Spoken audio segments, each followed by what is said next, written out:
I want to just do what I said earlier, and I'm going to do this for all the speakers, which is keep the introductions quite short so we have more time to speak. And of course, we've cut into a lot of their time already, but we do encourage you to look at the bios in our speakers side over in Feedloop and investigate their full background, because we have some wonderful talent here today. So first up, we've got two. I'm going to introduce Tanya. And sorry, Tanya, I just want to move down to get your full name again. It's Tanya Chung-Tiam-Fook. And she's going to kick things off for us today. So Tanya, take it away. Welcome. Thank you so much. So happy Earth Day, everyone. Wishing you an abundance of good health, learning, wise practice, and more conscious, intentional, reciprocal, and restorative relationships with the Earth and our ecological communities that support and sustain all of us. Miari u esitu Tanya Chung-Tiam-Fook. I just want to take us on a small little journey to get our feet wet. So as a little child playing in my grandparents' garden and peeking in on the bees in the apiary, my sense of kinship, conviviality, and feeling of sacred awareness and connectivity with the natural world was both awakened and solidified into a lifelong passion and dedication for learning about, caring for, and sharing knowledge about our living Earth. Growing up in the urban environs of the Greater Toronto area with an Akwayu Chinese father from Guyana and a Dutch Romani mother from the Netherlands, I am a humble guest within the beautiful lands of the Anishinaabe, Wendat, and Haudenosaunee confederacies. And these times spent exploring and bonding with the living earthy gardens of my grandparents by the rushing river and ravines of the Don Valley watershed, or once Kotonic, Anishinaabe-Muin, and then in the rich tropical forests and coastal systems of equatorial Guyana were precious gifts for me. I have always been particularly fascinated with the interconnectedness of all beings and systems and the processes of transformation and regeneration within the natural world, and how our human societies and institutions mimic these natural cycles and patterns. From a young child, I began to develop an understanding and honoring of the animacy, the personhood, the life-giving and life-sustaining energies of the places, lands, waters, more than human kin that form and support the foundation of all life, including our cities and our communities. A journey of being, learning, exploration, and doing that inspires me every day to be a caring and conscious steward of the local ecosystems around the world where I've had the honor to work and live, of diverse knowledges and cultural practices, and a steward of my legacy as an ancestor that I will leave for future generations. I've had the amazing privilege to live and work within many ecologies and Indigenous territories across Canada, Latin America, and the Caribbean, Southeast and South Asia, and with youth, elders, researchers, practitioners, community leaders, and colleagues from across academic and grassroots and nonprofit organizations, government agencies, even UN and WHO agencies, and on environmental, climate adaptation and resilience, education and youth initiatives, health, placekeeping, city building, and tech and innovation. As a keeper and teller of stories and an interpreter and bridger of knowledges and paradigms including Indigenous and scientific or policy, social and ecological knowledges, I have become increasingly aware that data as a resource and a method for collecting, analyzing, sharing, stewarding, and applying data is vital to our ability to create knowledge and shape policy and decision-making that affect the lives of peoples, lands, and natures, and of course, our future generations. Like most of you, I tend to think of data in a deeper way that goes beyond a technical and literal understanding and application of a set of values of qualitative or quantitative variables, parcels of coded information that can be recorded, stored, analyzed, and shared, its value measured according to different indicators and metrics. I'm more interested actually in the lives and realities that data seek to represent and those often that it distorts or even erases. A lot of Indigenous data is considered sensitive and even sacred, as our multifaceted relationships with the land and our cultural institutions are sacred. Such data include information on band membership, economic activity, land registry, and land usage, but also ceremonial and spiritual, social, health, land, and resource values. For Indigenous peoples and other racialized communities, unfortunately, the colonial systems, relationships, and practices imposed on them, on us, continue to bias and impact the accuracy of the data and information, specifically how data are collected, analyzed, and used, and the erasure of Indigenous peoples in government assessments and census due to misidentification or lack of identification. In contemporary decision-making, investments, provisioning of services and programs, and solutions models are based on data used to develop often a deficit lens of Indigenous peoples and institutions, identifying only what is wrong and lacking in urban and reserve communities, and leading to and reinforcing stereotypes that can often be very damaging. Informed by data systems that often don't reflect who Indigenous peoples are, data is rarely collected to demonstrate our vitality, strengths, contributions, and effective teachings and models that empower Indigenous peoples and have much to teach non-Indigenous societies and institutions. The methods and use of data collected by non-Indigenous institutions are not self-determined often by Indigenous people, and they often don't have ownership, control, or access to the data for their own decision-making, governance, and planning. Due to the larger significance and colonial history and dynamics that have interfered with the integrity of Indigenous data collected by non-Indigenous institutions and Indigenous nations' access and ownership of accurate data on their members. I also advocate for rematriation or restoration of sovereignty rights over Indigenous people's data. In a similar way that we also advocate for rematriation of Indigenous lands, seeds, knowledge resources, cultural artifacts, ancestral remains, back to the source, back to Indigenous peoples. I am honored to be able to share a keynote talk with you today at this amazing conference on open data and its interface with the most vital topic, the one most dear to my heart, which is exploring sustainable and innovation solutions for a healthy earth and healthy humans. Heartfelt gratitude to Yuri Konga and the organizers of the conference, to my fellow keynote speaker, the amazingly talented and dedicated Katherine Foster, and to all of the presenters and participants joining us for these 3 days. We are a marvelous company, and I wish all of you a wonderful conference. I'd like to highlight that while I share with you here some of the perspectives and reflections that I've learned, I've experienced, I've cultivated across many relationships, contexts, and years, I don't speak on behalf of all Indigenous peoples or cultures. Moreover, what I share is part of a continuous journey and lineage of learning, informed by tremendous knowledges and contributions of many knowledge keepers, practitioners, and thinkers that I've had the great privilege to learn from and by whom I've been inspired.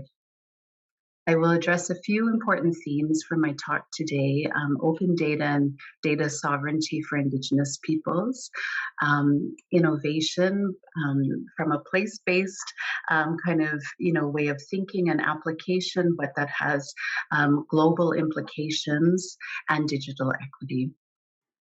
So just to start, open data from an Indigenous data sovereignty perspective, I wanted to say that I'm very supportive of the open data community and your commitment to collaboratively building democratic and equitable digital communities and data access for residents, for civic organizations, and protocols and pathways for ethical, sustainable, and effective use of data and technologies.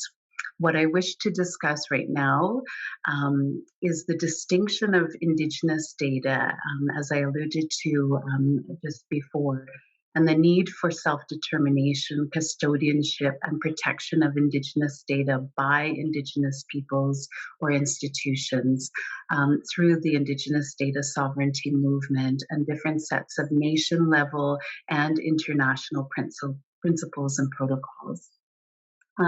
For Indigenous peoples, data sovereignty is actually an ancient concept that spans across different cultures and over many decades, if not centuries.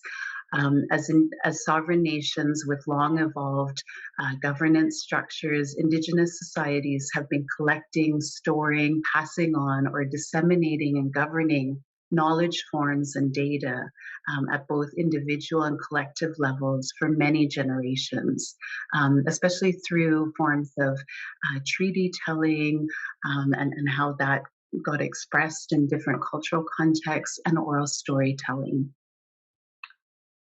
Indigenous peoples are sovereign nations and never surrendered their sovereignty despite the settler occupation and control of their ancestral territories and homelands. And in Canada, as the nation state of Canada in particular was formed. As sovereign entities, Indigenous nations across Canada, across Turtle Island, have an inherent right to self-determination and self-governance over all aspects of their lives. As recognized under Canadian law, respective Indigenous natural laws, and the UN Declaration on the Rights of Indigenous Peoples, or UNDRIP. Indigenous data sovereignty is an imperative for governments of all sizes to recognize and requires that the policies, processes, and practices pertaining to the nation or community's information and data are self-determined and governed solely by them. Where external agencies, companies, researchers, or even digital platforms are used in collaboration with an Indigenous nation to collect, analyze, or store their data, the external entity should respect the host nation's policies regarding the custodianship and governance of their data. Respect for the right to free, prior, informed consent should be also obtained before data are gathered and disseminated. When Indigenous peoples have control over what and how data and knowledge will be generated, analyzed, and documented, and over the dissemination and use of these data, very positive socio-economic outcomes can be achieved. And so I wanted to just share, I'll share my screen for a couple moments. I wanted to share with you just a couple of the articles under UNDRIP that are pertinent to Indigenous data sovereignty and intellectual property rights, as well as the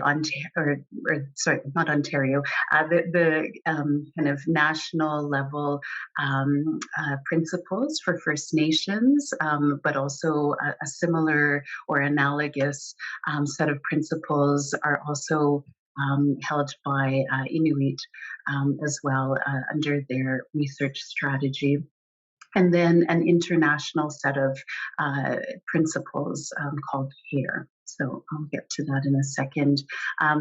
In recognition of the important role that data and data sovereignty play in effective implementation of UNDRIP as a regulatory tool for Indigenous peoples and their partners, and to advance local and global Indigenous sovereignty work, especially through establishment of legal principles underlying collective and individual data rights in the context of UNDRIP. A workshop called the International Law, the United Nations Declaration on the Rights of Indigenous Peoples and Indigenous Data Sovereignty was held a few years ago in Oñati, Spain, which is the Basque region of Spain.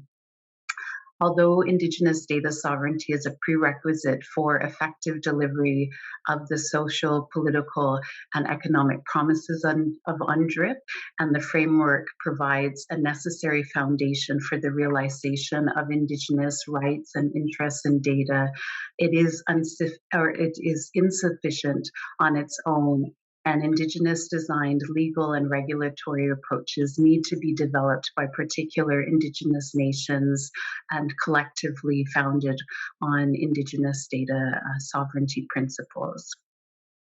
So I will share my screen.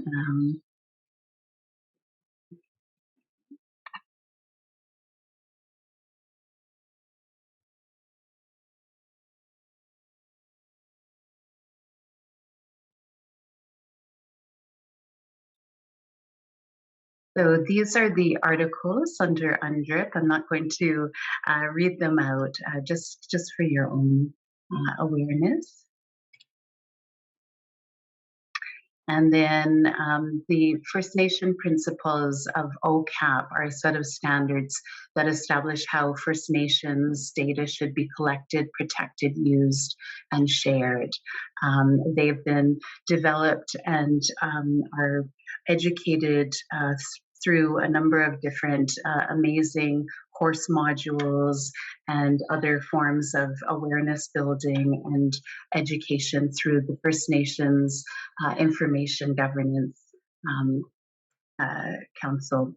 And so the first one, ownership, again, I won't read these out. And then we have control, access, and then possession. And as I mentioned, the National Inuit Strategy on Research that was put out by ITK a few years ago under their priority 4 also provisions data, self-determination, access, ownership, and control for Inuit peoples across the Inuit Nunangat. And then the care principles are at an international level, so they include collective benefit, authority to control, responsibility, and ethics.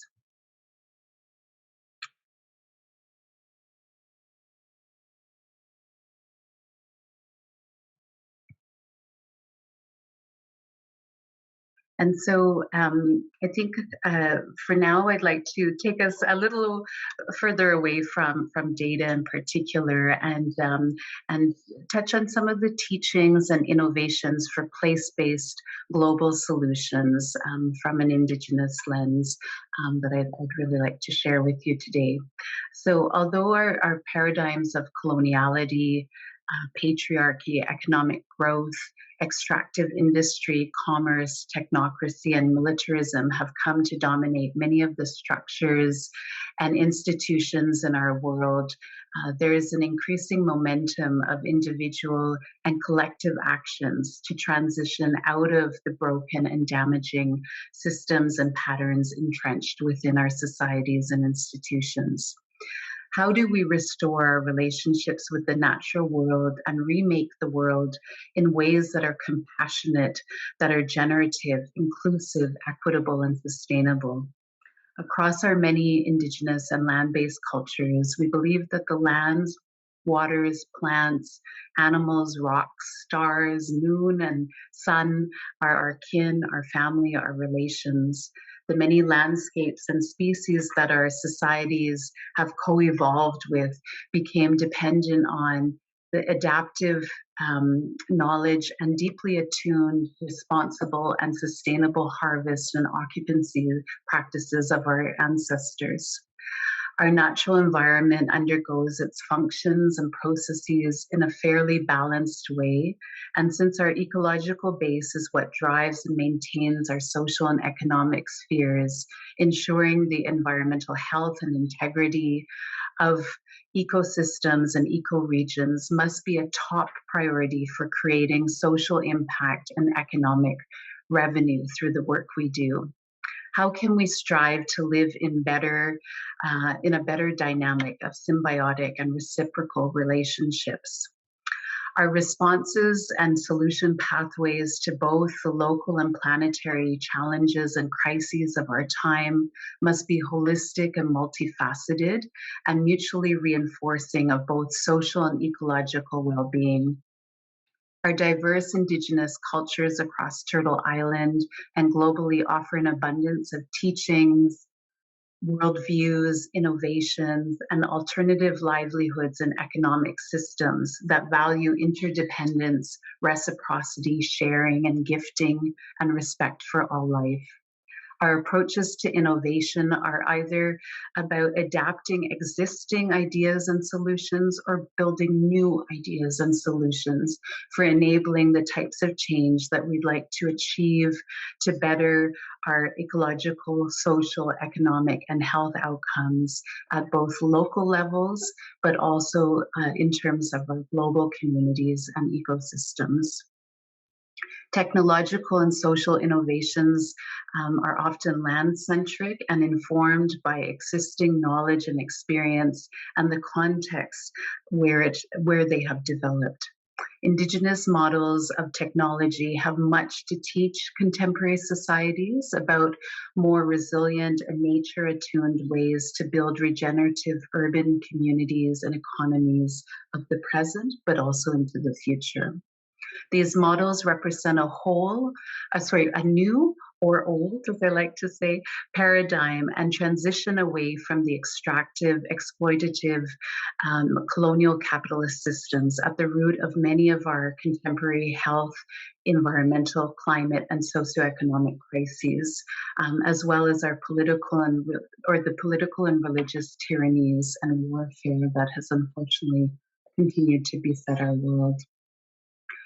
The question that inspires a lot of my own thinking and work and that of many others is how can Indigenous wisdoms, values, and models transform systems, infrastructures, and processes so that we can work individually and collectively toward recovery, repair, and resilience in our communities and cities in the midst of the many interlocking crises that I've already mentioned and challenges that move through our communities. Times of crisis not only compel us to think about solutions, but they provide vital openings or opportunities for us to be more reflective and truthful about the brokenness in our world, and more conscious, innovative, and 7 generations minded in our reimagining of a future for current and subsequent generations, to create new pathways and new futures that are self-determined and self-reliant. Elders often encourage us to look back to our cultural teachings, values, and practices so that we can move forward in a good way. In this way, Indigenous thinking, design, and technology is responsive and responsible to both the living systems and natural laws and cosmologies of the cultural lineages through which they were created. Based on ancient models and practices, a lot of our technologies use rigorous problem solving and experimentation that's consistent with Western science, yet they have the backing of many years, even billions of years sometimes, of evolution and generations of experimentation and resilience testing. In fact, many contemporary innovations from NASA technologies to green infrastructures are derived from and rooted in the designs of ancient land-based technologies or natural organisms. I've been informed quite some time ago, actually, that I need to wrap up. So I wanted to just kind of go through very quickly, my apologies for powering through this juicy part at the end, some of the examples from across Canada and beyond, and I promise to go as quickly as I can. So when we're thinking about some of these innovations, our Indigenous innovations, we're thinking about, again, a wedding of both traditional and often more contemporary or even higher level technology and kind of digital inputs that have gone into these. So we have land-based and climate research and science institutes in Ontario, Nunavut, Northwest Territories, BC, and Manitoba. Indigenous hubs of social innovation that include infrastructure building, learning and research tools, social finance opportunities, community building, learning and research, cultural programming, and showcasing Indigenous contributions in arts, placekeeping, innovation, and business development in Winnipeg, Halifax, Ottawa, and then the Canadian and provincial networks of friendship centers. Land rematriation and restoration to Indigenous communities through land back movements, land trusts, reciprocity trusts, urban reserves, other forms of commoning, and even land taxes and permits to urban Indigenous communities as well as rural Indigenous communities. And that includes many different provinces across Canada, particularly in Ontario and BC, but also across the US. The Smart Ice program uses ancient Inuit knowledge of sea ice cover and Arctic climate conditions to guide advanced data acquisition and remote monitoring technology to protect Inuit harvesters from unpredictable and unsafe Arctic sea ice conditions due to a changing climate. And we see this these projects mostly in Nunavut. Drone and helicopter aerial monitoring and imagery, traditional use that's used for traditional use mapping, ice safety, wildlife surveys, environmental stewardship, and climate monitoring in BC, Nunavut, Ontario. Community telecom and fiber optic broadband networks, particularly across different First Nations in Manitoba, Northwest Territories, and BC. Lead green building design and green infrastructures for community and residential housing, examples in cities like Toronto, Victoria, Vancouver, Winnipeg, and Hull. And Indigenous forms of cultivation, agroecology, and seed technology and banking by urban Indigenous earth workers and seed keepers that improve urban food security, protect food sovereignty and self-determination, and restore Indigenous peoples' health through traditional diets and foods, and restore diversity of native seed varieties. And digitally enabled e-health or telemedicine, education and language platforms. We see that across the country. Guardian stewardship of terrestrial and marine or coastal systems, monitoring and data collection, analytics, and governance by the BC Coastal First Nations. And then finally, my final example for today, but not the final example that we have in our long list, but legal framework and implementation of self-sovereign rights of lands, waters, and species, including Magpie River in Quebec, the Halifax Mi'kmaq Friendship Center, and then also we see this in the US, Aotearoa, New Zealand, India, and Uganda. And I will leave it there. Thank you so very much for tuning in, for your patience and your open hearts and minds. And I would like to give it over to my esteemed fellow speaker, Katherine Foster. Okay, Katherine, welcome, and thank you, Tanya. And I forgot to give you your title, Tanya, Director of Research and Academic Programs, Center for Indigenous Innovation and Technology, the CIIT. So, Katherine, we know we're a bit rushed, and apologize for that, so you can take over. And Katherine is Director of the Open Earth Foundation. Welcome, Katherine. Good morning, bonjour, Mino Gijijep. I'm humbled and honored to follow those amazing words, and happy to join you today from Switzerland, where I'm reflecting on both my personal journey as it relates to my past since my first steps growing up within the landscape of Sault Ste. Marie, traditionally Bawating, and the gathering place for the Anishinaabe people of the Great Lakes. The juxtaposition of that extractive ecosystem of the steel plant, mining and forestry, and the history of Shingwak Hall, where I've returned to teach on many summers, and which mirrors the experience of my own grandmother. I'm reflecting on this a lot right now. And my first job was with the Fire Management Centre of Northern Ontario, where the technology in the 80s about resource management and fire management was about satellite imagery, maps, and observation. And it was a momentous moment with the Red Lake fire when there was an incorporation of Indigenous knowledge and fire practices, which really set me on a path and inspired me to dive into the most cross-disciplinary studies I could find, even though they were very colonial, the subject of geography. And it was after living, studying, and working in India, the United Nations, and Europe,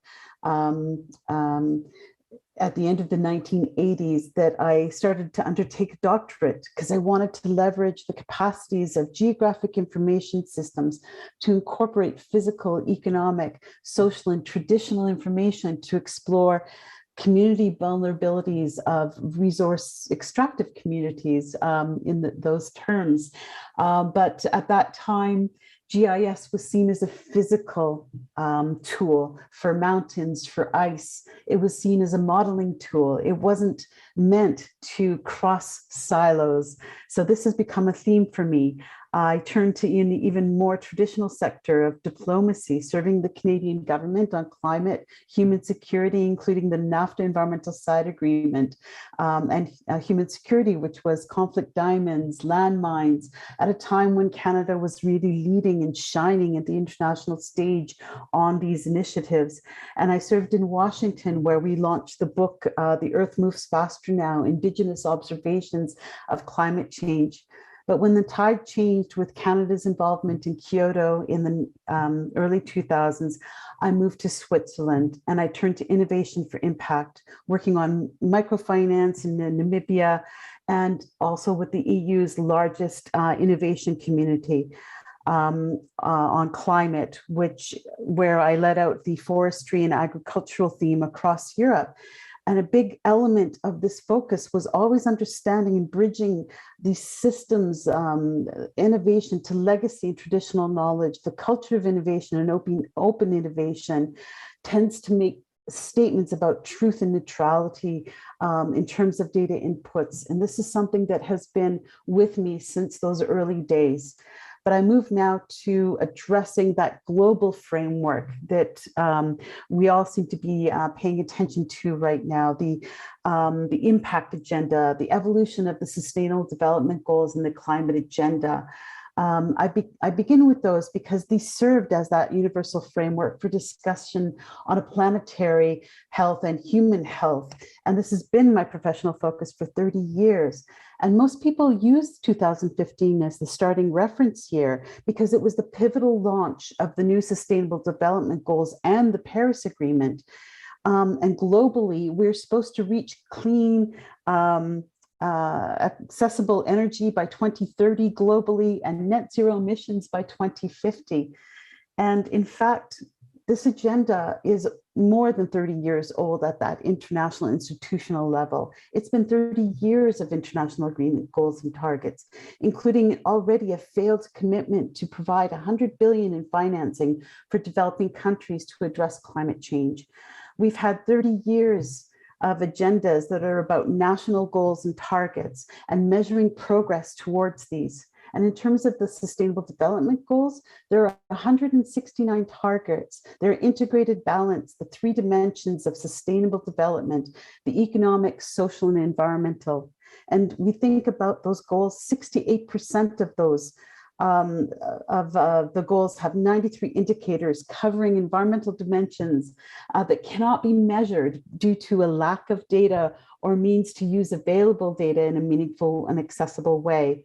Yet there's no system for storing, sharing geospatial data, and no system, no way of incorporating within this other types of knowledge and data. So those goals remain exactly that, goals and targets, adopted by 193 countries, but voluntary, and measurement remains an issue. The underpinning need is data.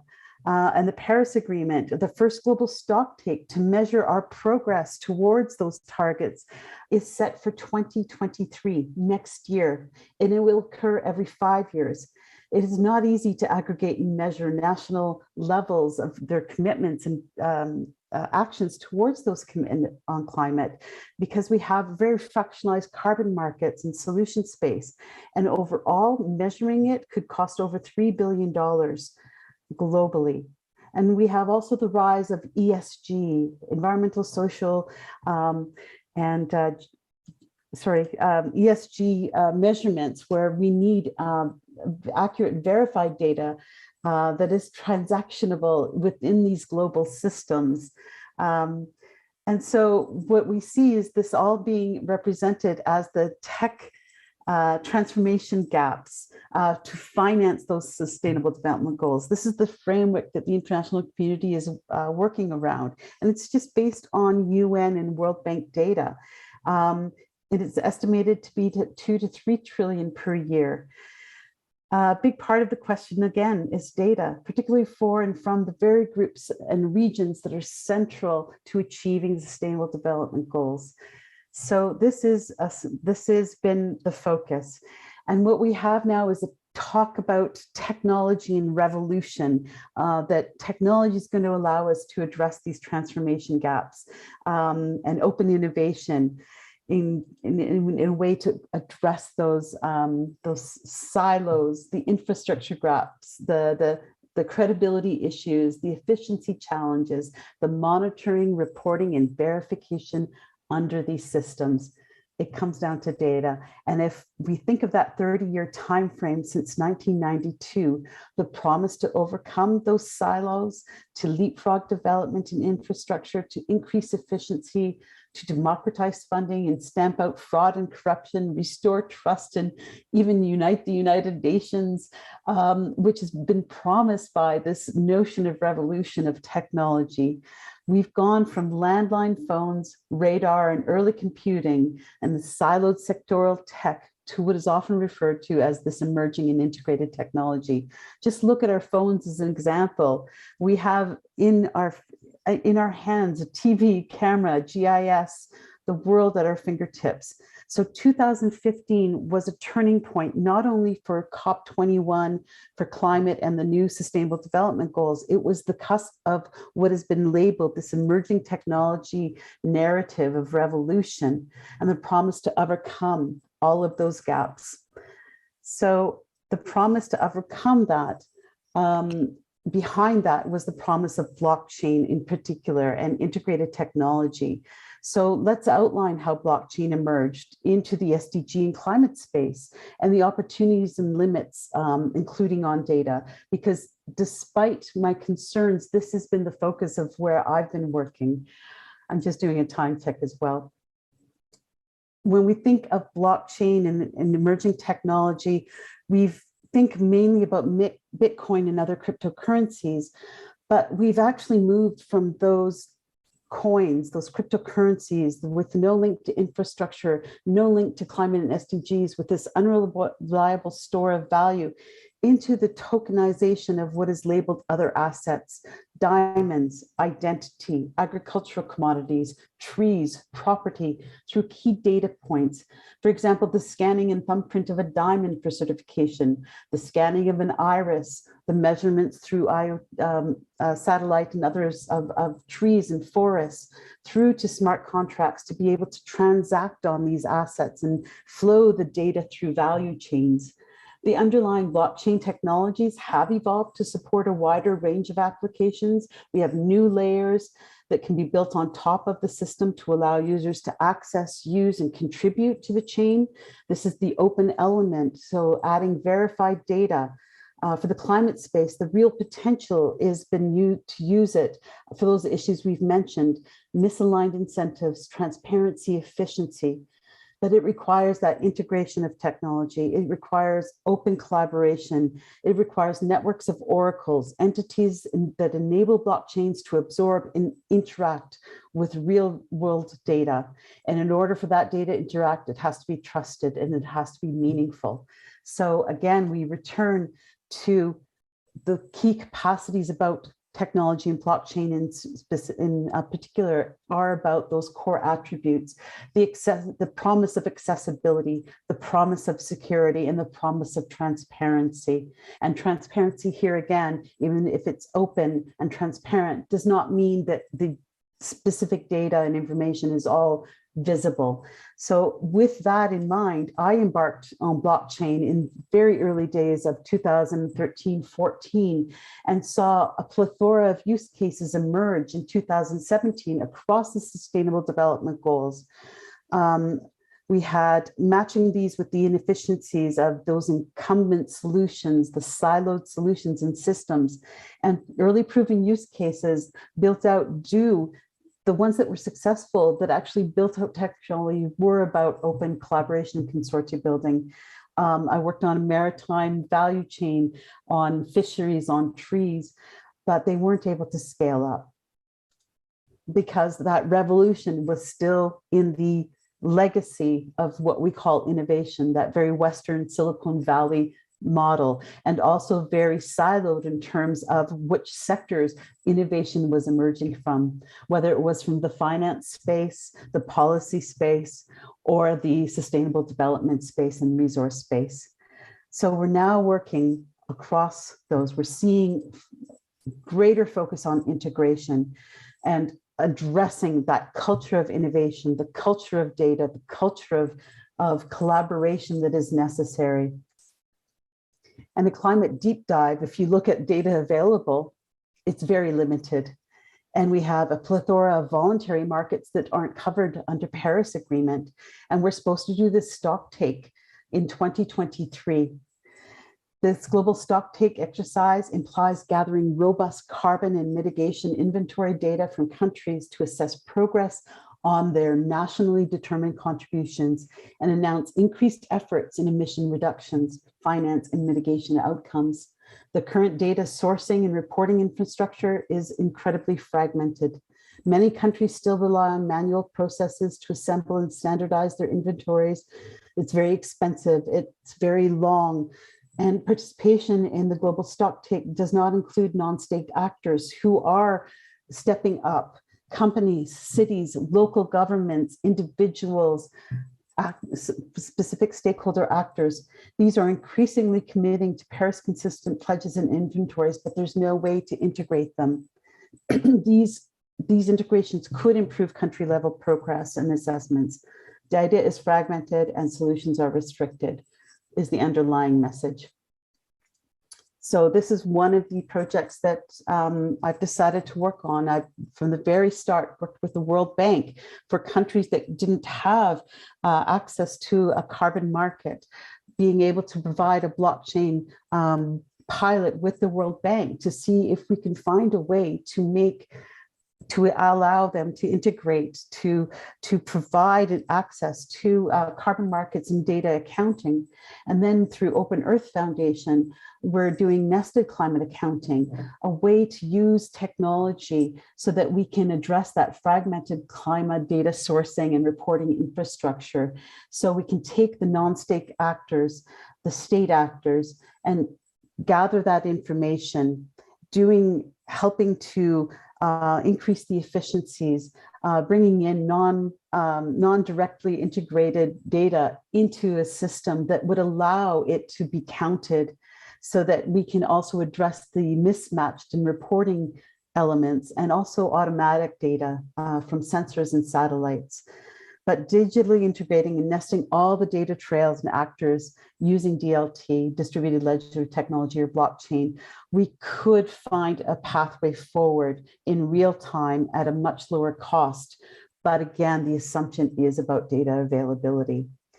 And one area, if you're interested in this, is the climate data working group, where I think this is an interesting model across the data landscape because it's an umbrella community of actors, of companies and organizations, NGOs and experts, individuals that have virtual meetings and workshops and design sprints where we're focusing on data harmonization, use cases and policy relevance, and the infrastructure and architecture that's needed. And this is just an example of one of our recent workshops. I think some of you may have seen this already, doing a time check here, that we've seen the tracks, and then we have people dedicated to working on those tracks and understanding that in order for a digital infrastructure and innovation to succeed and policy to succeed, it needs to be integrated and interlinked. And that data harmonization, the ability to bring in, needs close working relationships with the actors, with the standards, and in order to harmonize around that.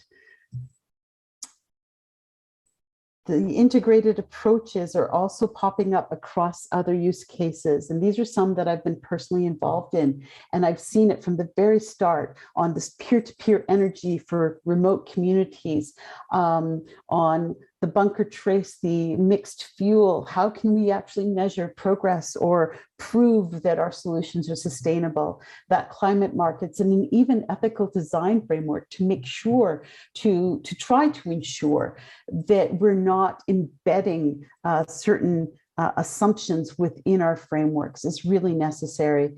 And then on top of that now, with the capacity of different technologies, we're having integrated approaches. We're seeing a feedback loop, not just in the climate reporting, but how that can relate to actually the capacity to take individual investments or aggregating small projects into a larger portfolio for investment and reporting on those investments. So this is a multi-layered approach.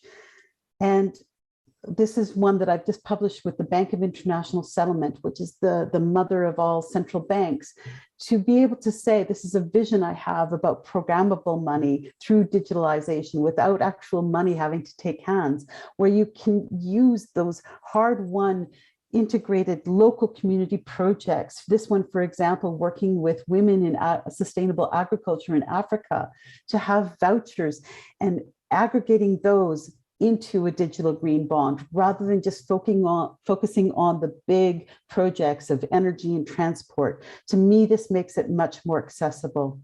And we're seeing that type of integration in the startup community as well. But these are the ones that have the greatest difficulty, yet they have the most interesting data, the most interesting capacities to actually cover numerous SDGs and climate.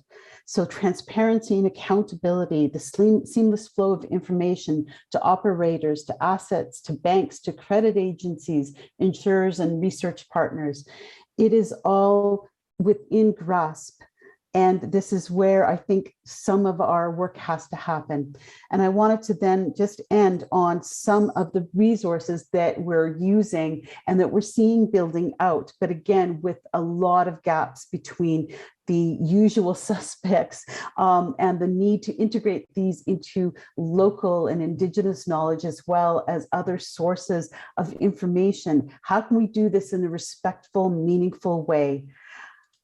I'm just going to wrap up now by talking about one or two of the initiatives of the EU Green Digital and Resilient Economy. On the board on a number of these initiatives, what we're seeing is this holistic approach to climate environmental challenges, digital transformation, and the pooling of key resources, the data, the integration of the technology, and the budget and the policy, all mixed into a $1 billion or $1 trillion initiative that is going to bolster a green economy. But there are huge gaps, but really interesting projects that we can be involved in. And finally, a global innovation hub and platform that was just launched at the UNFCCC COP26 in Glasgow, bringing together parties from all over the world and all levels of participants to talk about having and using integrated technology and data. We're building a platform that will be sort of a meta platform, but so much more, to be able to address human needs, not just demands, needs about climate innovation and climate and SDG needs for human resilience and planetary resilience, with potential solutions that might already be out there, but using artificial intelligence and IoT to crawl, to look for other opportunities and maybe put out new challenges for new innovations or new types of knowledge. I'll leave that with you there, and thank you very much for your time. Thank you so much, Tanya, and Catherine and Tanya, for your work today. We're right up to the tick on the time, and I'm sorry we weren't able to take questions, but I do appreciate your participation and your flexibility here as we sorted out our technical difficulties. So for our audience, we have a 15-minute break, and for myself and Nathan, who's doing some back-end work, we have to launch right into a green room for the next folks coming up. So once again, thank you, Tanya and Catherine. We really appreciate it today, and wonderful insight you gave. Thanks so much. Thank you. Thank you.